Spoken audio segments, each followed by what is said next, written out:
Para poder entender las condiciones de vida y de salud en poblaciones desaparecidas, solo contamos con el análisis de sus restos, ya sea en esqueletos o bien en momias o en casos más raros en cuerpos en algún estado especial de conservación.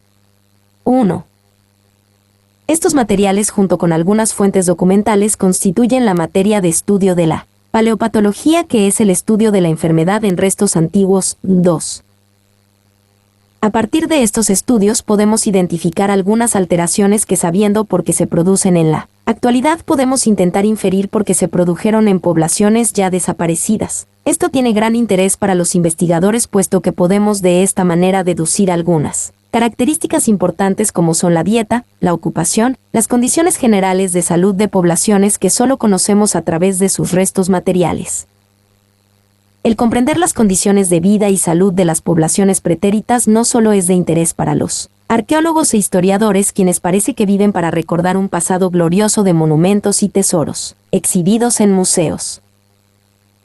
Esto nos permite conocer el pasado de la humanidad para descubrir los errores que cometieron nuestros antecesores, y planear un futuro evitando las fallas que hubo en el pasado. Sobre todo en las áreas médicas podemos intentar encontrar el origen de las enfermedades, no para recriminar, sino para poder combatirlas entendiendo su contexto social y los factores de comorbilidad que persisten en la cultura actual y que permiten que estas afecciones se sigan presentando en las poblaciones modernas. En este texto haremos un análisis primeramente de la forma en que obtenemos la información a partir del material pretérito, para luego entrar a algunos aspectos que pueden simular enfermedad aunque no lo sean, como las deformaciones culturales o producidas por el medio ambiente, para luego aterrizar en algunas enfermedades específicas. Conceptos de anatomía y fisiología. Introducción. Antes de entrar en sí al estudio de las enfermedades que afectan los huesos, uno necesita revisar la estructura de los huesos y las características propias que tienen cada uno de ellos. Sería inútil empezar a hablar de algunos detalles anatómicos si no conocemos en general la composición del esqueleto humano, para en los capítulos posteriores ir explicando cada uno de los detalles anatómicos que contiene. En este capítulo iniciaremos el estudio con un recuento de la estructura de los huesos y las principales particularidades anatómicas que presentan, lo que le permitirá al lector hacerse una idea de qué hueso se trata un ejemplar que le presenten. Posteriormente pasaremos a hacer un recuento básico de cómo se unen estos huesos, que si bien en material arqueológico es muy difícil encontrar elementos articulares, el osteopatólogo tiene que tener presente para comprender la dinámica de los sucesos mórbidos que pudieron afectar el material de estudio. Después pasaremos a repasar los orígenes embrionarios del esqueleto, así como su estructura ósea normal. Esto nos permitirá entender la dinámica del esqueleto y la fuente de errores en estos complicados procesos que dieron origen a alguna alteración que podemos detectar en los huesos ya secos. Principios de anatomía.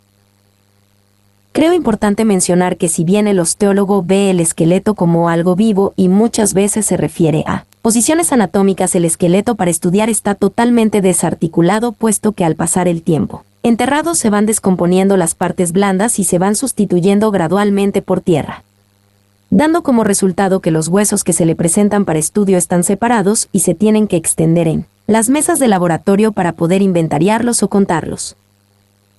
En la figura siguiente presento un esqueleto entero, cosa que en ocasiones resulta sumamente complicado, puesto que sobre todo son fáciles de perder los huesos pequeños de las manos y los pies por el proceso de excavación. Antes de empezar a revisar el esqueleto, tenemos que presentar, aunque sea de manera somera, la clasificación del esqueleto. Por sus dimensiones podemos clasificar los huesos en tres grandes grupos. Los huesos largos están en las extremidades, brazos y piernas, y predomina la longitud sobre la anchura. Como veremos en el capítulo de biología, su estructura permite que el individuo crezca y alcance su altura adulta. Los huesos cortos son más anchos que largos. Los huesos planos se caracterizan por ser de mediana superficie, pero sobre todo por ser muy planos. Otra forma de dividir los huesos es por su relación filogenética, o sea, podemos hablar de un esqueleto axil que se conforma por el cráneo y su continuación con la columna vertebral, así como los órganos de las cavidades torácica y abdominal. El esqueleto apendicular está compuesto por los miembros. La cabeza se puede dividir en tres partes: el neurocráneo, formado por los huesos que recubren el cerebro; el viscerocráneo, formado por los huesos faciales, 3, y la mandíbula.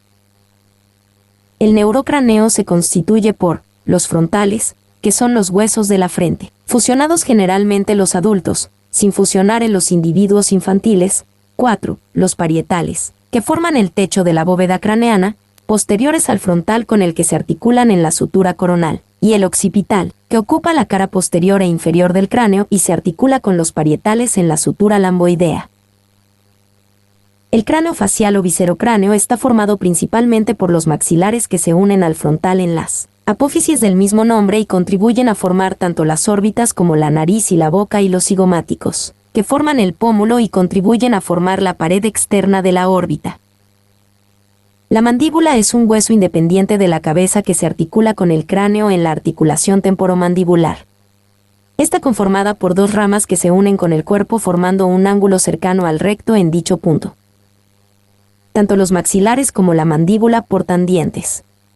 Existen dos tipos de dentadura, la decidua o de leche y la permanente. Comúnmente se nombran las piezas dentales para solo uno de los lados, hemimandíbula, derecho o izquierdo de cada una de las arcadas, inferior y superior. La dentadura decidua se nombra así porque los dientes son reemplazados por dientes permanentes. Está compuesta de 5 piezas en cada hemimandíbula, 20 en total, que son incisivo central y lateral, canino y primero y segundo molares. La dentadura permanente tiene 2 tipos de piezas, las sucesionales, que son las que sustituyen a sus homólogos de la dentadura de leche, y las accesionales, que son piezas dentarias que se agregan y no sustituyen a otras. Está compuesta por 8 dientes en cada hemimandíbula, 2 incisivos, central y lateral, un canino, 2 premolares, primero y segundo, y 3 molares, primero, segundo y tercero. Antes de seguir nuestro camino con el resto del esqueleto necesitamos detenernos un momento en un hueso pequeño y que muchas veces no se encuentra en las excavaciones arqueológicas, que es el hioides.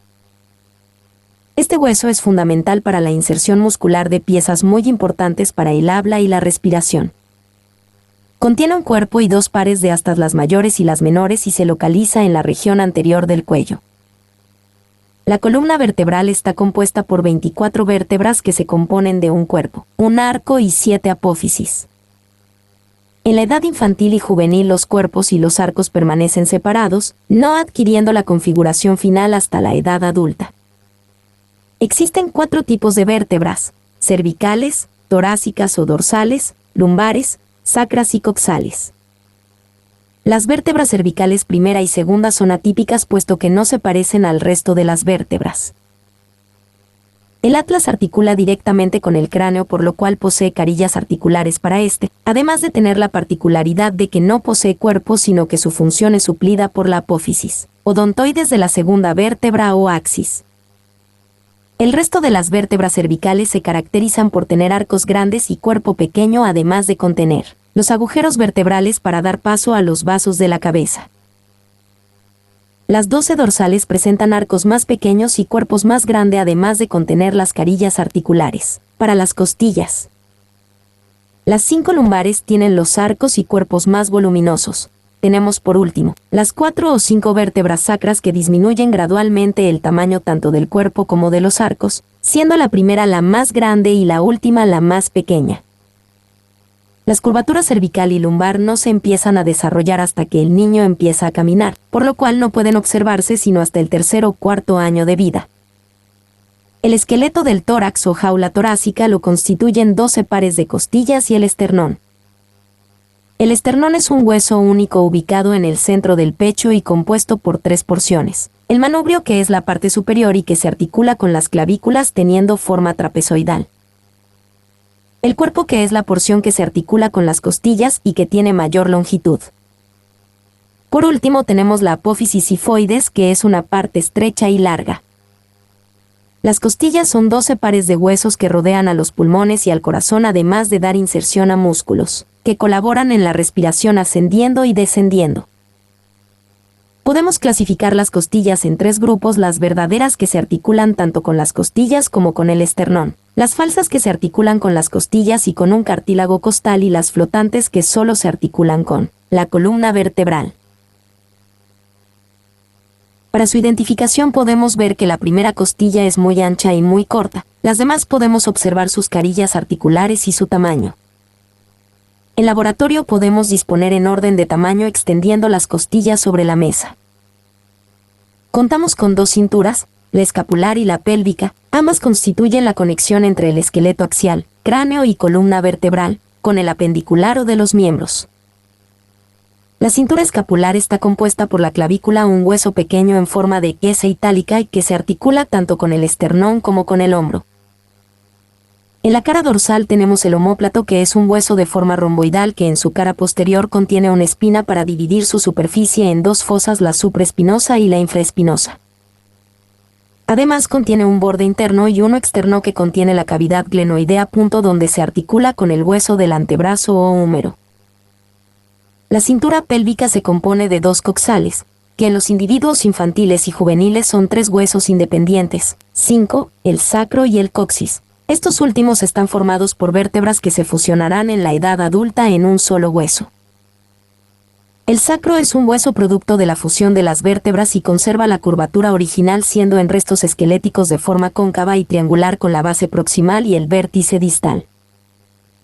El coxis es la fusión de 405 vértebras que son el remedo de la cola y que en el ser humano solo quedan como un pequeño hueso de poca importancia funcional. Por sus dimensiones es difícil de encontrar en excavaciones arqueológicas y tiene poco interés. El miembro superior se divide en tres segmentos: brazo o porción proximal, antebrazo o medial y mano distal.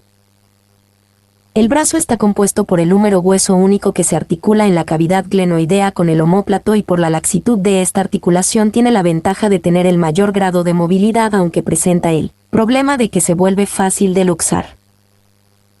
El antebrazo se compone de dos huesos, el radio y el cúbito. Como ambos huesos están en movimiento constante entre la pronación y la supinación, es más propio decir que el radio es un hueso medial y el cúbito lateral. El radio es un hueso de menor tamaño con una curvatura que lo caracteriza, puesto que ningún hueso es tan curvo. El cúbito es un hueso un poco mayor y contiene la cavidad sigmoidea dividida en dos, y que es la parte que se ve salir del codo en el sujeto vivo. Y la mano está compuesta por carpo, metacarpo y dedos. El carpo son 8 pequeños huesecillos, el metacarpo son 5 huesos y los dedos están compuestos por 3 falanges, proximal, medial y distal, a excepción del pulgar que solo tiene falange medial y distal. El miembro inferior está formado por el muslo, la pierna y el pie. El muslo está formado por el fémur, que es un hueso con la particularidad fisiológica de que está conformado en ángulo, de manera que siempre se conserva oblicuo al unirse con el acetábulo del coxal. A diferencia del húmero, la articulación con el coxal se realiza en una cavidad profunda, lo cual le da más estabilidad a la articulación, aunque le menos libertad de movimiento. Sobre la epífisis distal se encuentra un hueso pequeño que es la rótula, tiene forma de corazón y por su tamaño es fácil que se pierda en esqueletos en laboratorio. La pierna está compuesta por dos huesos, la tibia y el peroné, los cuales tienen menos juego que el antebrazo, quedando más fijos la tibia como hueso interior y el peroné como exterior. La tibia es un hueso muy ancho que podemos observar su maléolo en la parte interior del tobillo como aquella saliente visible. El peroné o fíbula es un hueso delgado que siempre está externo en la pospierna, siendo esta la porción saliente del tobillo. El pie está compuesto por el tarso, metatarso y los dedos, que tienen igual organización que en la mano, es decir, hay 4 dedos de 3 falanges y el dedo gordo solo tiene falanges medial y distal. Articulaciones. Si bien en líneas anteriores nos hemos descrito los huesos para que el paleopatólogo comprenda los procesos morbosos en el ser humano, tiene antes que comprender cómo se unen entre ellos en las articulaciones. En general podemos decir que las articulaciones están conformadas por 2 o más huesos con superficies articulares similares o congruentes y el tejido conjuntivo entre ambas. 6. Que generalmente es el cartílago, que a su vez podemos dividir en tejido de conjunción propiamente dicho y tejidos que rodean la articulación. Por la amplitud de movilidad se pueden dividir en 3 grupos: inmóviles o sin artrosis, las semimóviles o anfiartosis y las libremente móviles o diartrosis. 7. Estas se pueden dividir para su estudio en anatómicas y fisiológicas. Las sinostosis se caracterizan por estar unidas por tejido fibroso o cartilaginoso. En el primer caso se encuentra entre los huesos del cráneo y algunas articulaciones temporales como son las de los coxales. 8. A este tipo de articulación pertenecen también las uniones entre los dientes y los maxilares que se les da el nombre de gónfosis. Las anfirtrosis o articulaciones semimóviles se pueden dividir en dos grupos: las sínfisis, que se caracterizan por ser bandas de tejido fibroso entre las vértebras y entre los huesos de la cintura pélvica, la cual puede distenderse durante el parto. Las sinemosis se caracterizan por la unión por ligamentos interóseos entre huesos, como es el caso de las articulaciones entre la tibia y el peroné. Las articulaciones más abundantes en el organismo son las articulaciones libremente móviles o diartrosis, en donde los huesos participantes están cubiertos por cartílago hialino y están cubiertos por una cápsula fibrosa y rodeada de una membrana sinovial. A su vez podemos dividir estas en 6 grupos que para Kimberly pueden ser de deslizamiento, de bisagra, condíleas, en silla de montar, en pivote y las esferoidales. Las articulaciones por deslizamiento solo permiten este movimiento y se localizan en las extremidades distales como el carpo o el tarso. Las articulaciones en bisagra permiten el movimiento angular de extensión y flexión, en donde existen superficies congruentes de manera que se pueden desplazar en un solo plano. Ejemplo de este tipo de articulaciones la podemos encontrar en la rodilla. Las articulaciones condíleas permiten el movimiento en dos direcciones, en donde una cabeza de forma ovoide en una cavidad elíptica y es típica entre el cráneo y el atlas. Las articulaciones en silla de montar se dan entre dos huesos que se engarzan uno sobre otra con una superficie cóncava y otra convexa, permitiendo gran movilidad aunque la rotación está limitada. Y se puede ejemplificar con la abducción del pulgar. Las articulaciones en pivote se caracterizan porque tienen movimiento de rotación en un eje. De esta forma un anillo óseo gira alrededor de una apófisis, tal es el caso del atlas sobre la apófisis odontoides del axis. Por último, las articulaciones esferoidales permiten la mayor libertad de movimiento, en donde una superficie esférica que corresponde con otra en forma de copa, que se puede ejemplificar con la articulación coxofemoral.